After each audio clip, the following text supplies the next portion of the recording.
There is a lot of confusion out there when it comes to applying for life insurance. Should you do it through super? Should you do it outside super? What's the pros and cons of each? It can all get a little bit confusing, and I hear a lot of misconceptions being thrown around as to what you can do and why you should do it. So today I thought I would try to demystify all the confusion and explain to you exactly what you should consider when structuring your life insurance. Now, this isn't gonna be my most exciting video. It's a bit of a bland topic, but it is an important one, and it's more of a reference video. So if that's what you're looking for, then you should find this extremely helpful.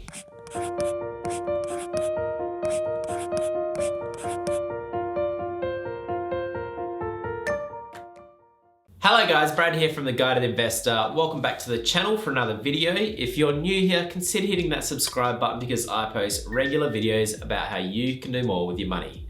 And today we're talking about structuring your life insurance.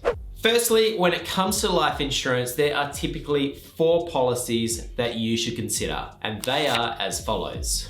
Life cover, also referred to as death cover. This policy will pay you a lump sum benefit if you were to pass away or be diagnosed with a terminal illness. Total and permanent disability, or TPD.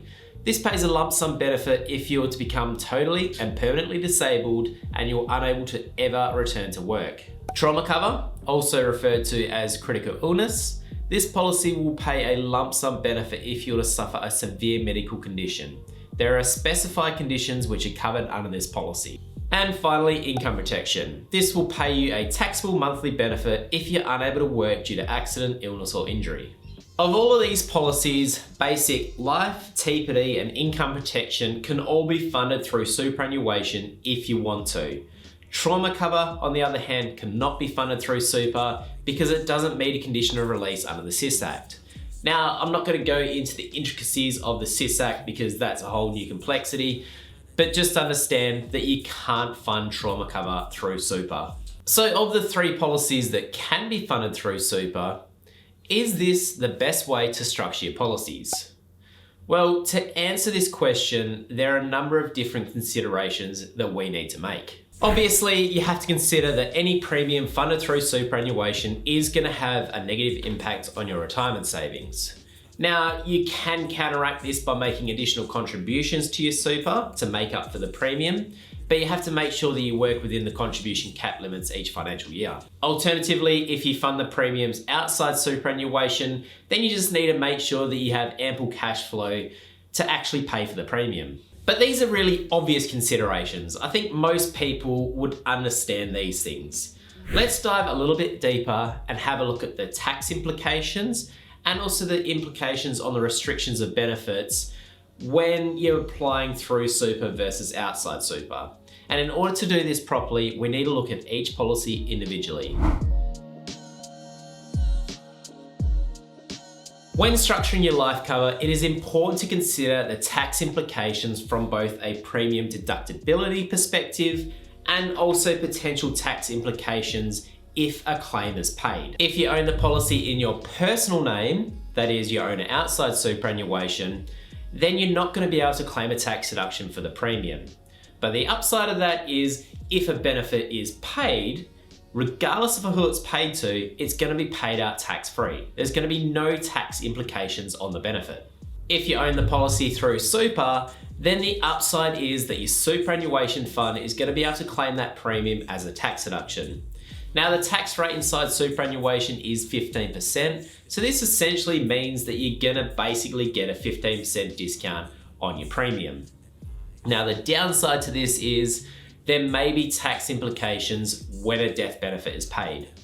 If a payment is made through super, it's gonna form part of your superannuation death benefit, and this means that it's gonna be taxed depending on whether it's paid to a dependent or a non-dependent for tax purposes.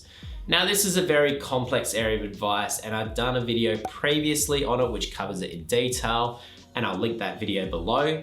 But for the purpose of this, let's just say, in summary, if the death benefit is paid as a lump sum, then the following people can receive it tax-free. Your spouse, this includes a de facto partner or a former spouse, a child who is aged less than 18, any other person whom the deceased person had an interdependency relationship with just before he or she died, or any other person who was a dependent of the deceased person just before he or she died. So if you're intending for your death benefit to go to one of these people, then owning the policy through superannuation is probably not a bad idea because you're going to get a reduced premium due to the tax deduction. But if you're planning on your death benefit going to a non-dependent, then you might want to consider paying for the policy or owning the policy outside of super. If you do run the policy through your superannuation, just remember that your super fund is a non-estate asset. So in order for it to go to your preferred person, just make sure that you have an up-to-date nomination of beneficiary. Similar to life cover, if you own your TPD policy outside of super, then you can't claim the premium as a tax deduction. If you own the policy inside super, then your super fund will be able to claim the premium as a tax deduction, again at the 15% super tax rate. Also similar to life cover, if you own the policy in your personal name, then any benefit is going to be received tax-free. If you own the policy through your superannuation fund, then there may be tax implications because the benefit needs to be withdrawn from your super fund as a lump sum withdrawal. This is a very complex area of advice because whether or not it's taxed and how much it's taxed is going to depend on your age and the components that make up your super fund. So here is my best attempt at summarizing it without going into a huge amount of detail. There is no tax payable if you're over the age of 60. If you have met preservation age, but you're below age 60, you can withdraw up to $215,000 tax-free. If you withdraw more than this amount, the tax-free portion of your super fund will be paid out tax-free, and the taxable portion of your super fund will be taxed at 17%, which includes Medicare levy. If you're below preservation age, the tax-free portion of your super funds will be paid out tax-free, and the taxable portion of your super fund will be taxed at 22%, which includes Medicare levy. So to summarize even further, at the time of making this video, if you are below the age of 58, then expect there to be some tax implications when you withdraw a TPD benefit from your superannuation. And in addition to the tax implications, you also need to consider the TPD definition that you want to apply for. That is, do you want an any occupation definition or do you want an own occupation definition? An any occupation definition is going to pay you out if you're unable to work in any role which you're reasonably suited given your education, your training, and your experience. An own occupation, on the other hand, is a little bit more specific than that, and it will pay you out in the event that you're unable to work in the role you are currently working in leading up to your disability. Super funds won't let you hold an own occupation definition through super because if a benefit is paid, it may not meet a condition of release under the SIS Act. They will only let you hold an any occupation definition through super. Some insurers will let you do a hybrid policy. So basically how this works is you hold majority of the policy through superannuation for all the basic any occupation definitions, and majority of it is paid through your super fund. And then a small portion is paid outside of your super fund, and a small portion of the policy is owned by you personally, just for the own occupation definition.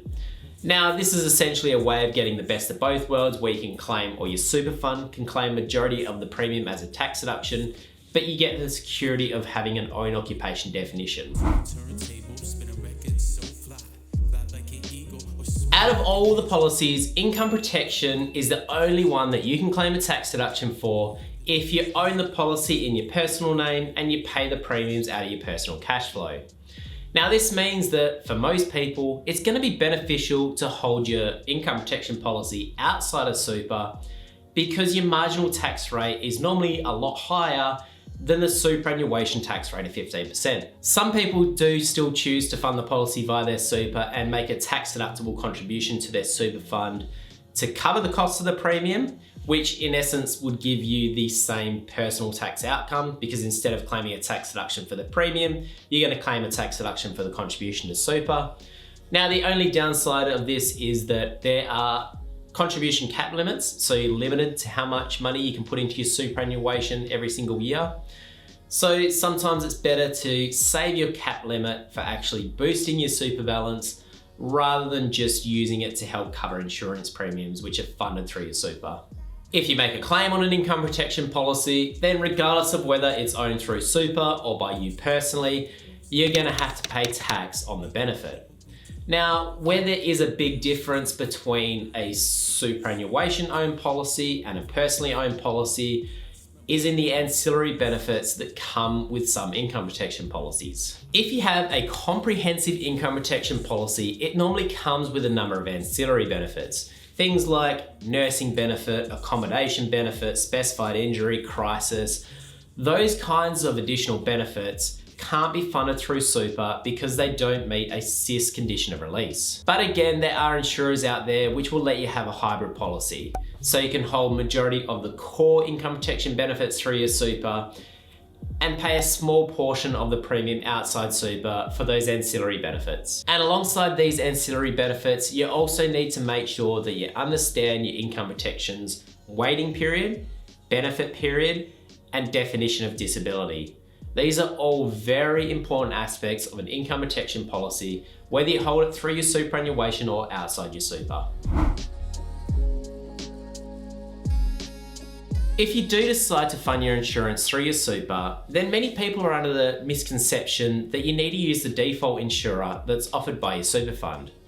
And I want to break this misconception now. Regardless of which super fund you're with, you have the ability to shop your insurance around to find the most cost-effective and the most beneficial insurance policy for you.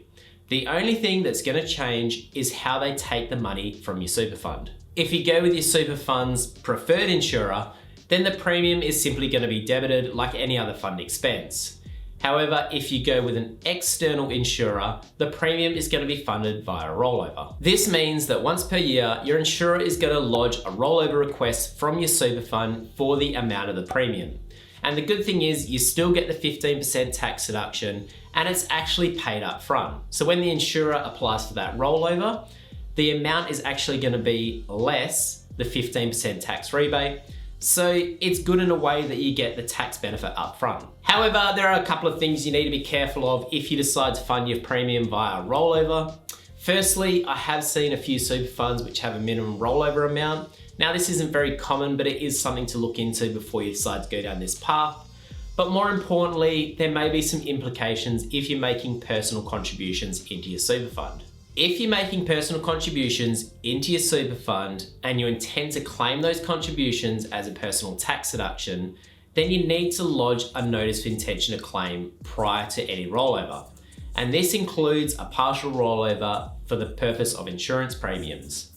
Now, if you fail to do this, then you're not going to be able to claim the full contribution as a personal tax deduction. But that's it for me today, guys. Thanks a lot for watching. I hope you found this video useful and helpful. It is quite a complex area of advice, so if you're sitting there scratching your head, then it's probably best to seek professional advice regards to this area. If you want my help, then feel free to reach out. But other than that, thanks a lot for watching and I'll see you guys in the next video.